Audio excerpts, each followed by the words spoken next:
Welcome back to Thone's 1 Peter Nibbles number 103. Christ's suffering and ours continued, part 5 of 5. God's judgment. We've been talking about how, we learn and what we do and what we should be doing, and we've been doing all these things. Now, God's judgment. 1 Peter chapter 4, verses 21 is the source of all this. How judgment enters into saved and unsaved. Why is this in the Bible? And we're sort of reflecting on God's perspective of things, which is not always the obvious thing. Communication. Are we winning or are we losing on earth? Application to in his commentary in verses 4 through 6, one verse he summarizes the reality of judgment. Unsaved people do not understand the radical change that their friends experience when they trust Christ and become children of God.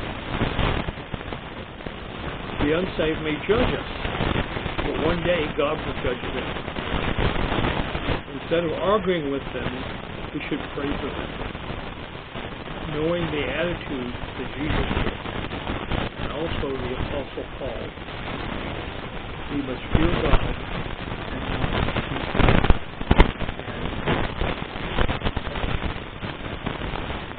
not pause here for a second and think about that. One of the great issues why we don't all go out and try to save souls, so to speak, that we speak the truth and invite people to church with us, but take advantage of every opportunity we have, is that we're afraid.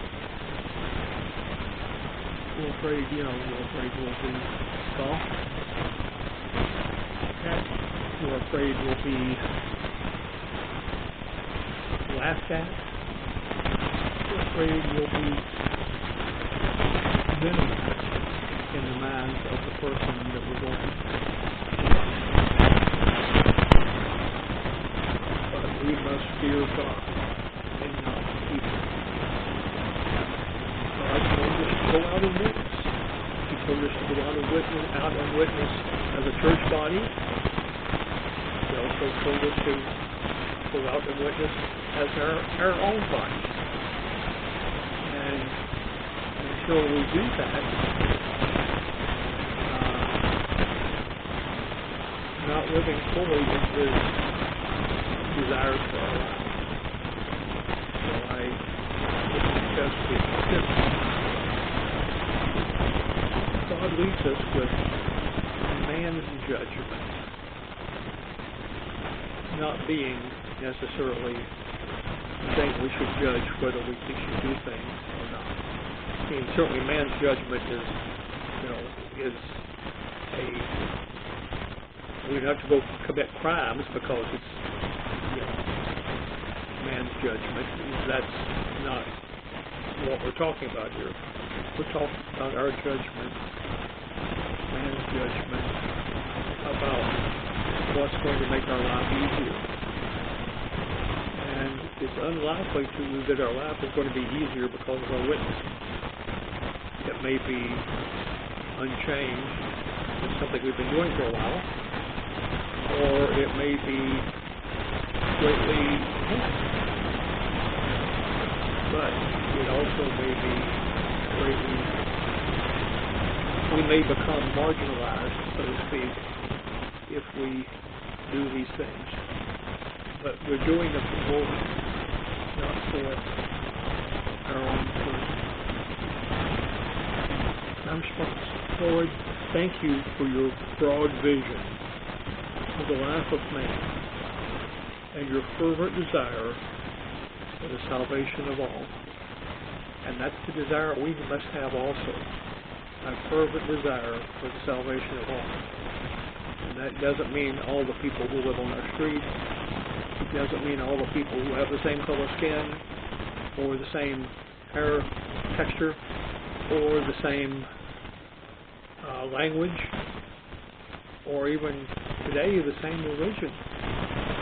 We are to present ourselves as being representatives of a superior religion to those that have a religion. And I'm not talking about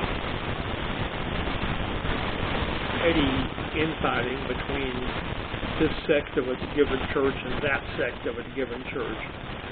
That's, we're talking about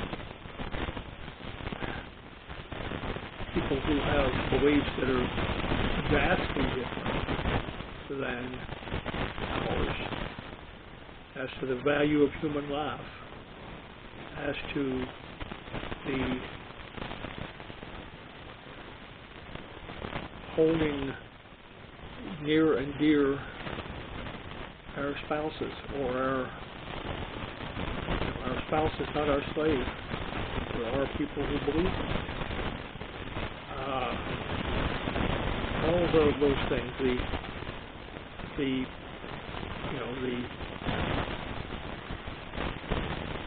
that the weapon is more important to